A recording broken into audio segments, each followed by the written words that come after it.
So this week we've spoken about equality, diversity and inclusion as a concept, as an acronym, EDI. We've spoken about the need or the understanding that EDI is not only an endpoint, but is also very much a skill set or a behavior.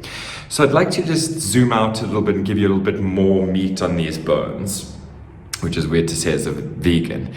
But EDI is both a skill set as well as a mindset.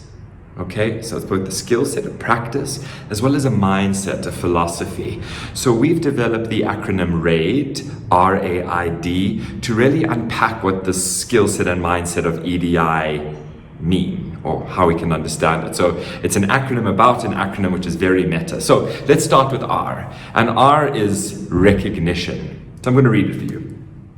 Recognition that history has systematically and unjustly excluded people from social, political, and economic spaces. So that's the first one. A recognition that our history has systematically excluded people socially, politically, and economically.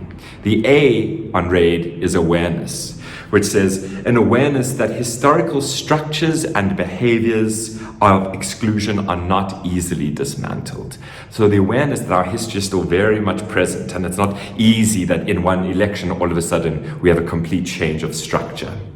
The I is intolerance, which says an intolerance for the exclusion that continues to exist along historical lines of exclusion. So intolerance with the current status quo, with how we are, the system and current behaviors that we see that still mimic much of our history. And the last one, D, is drive. So drive towards meaningful inclusion of those who have been excluded by focusing on behavioral and structural change.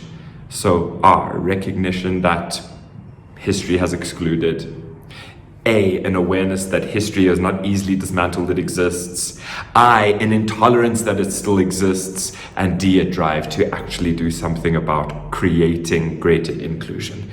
So EDI is both the skill set and a mindset. And we're going to be unpacking this more next week.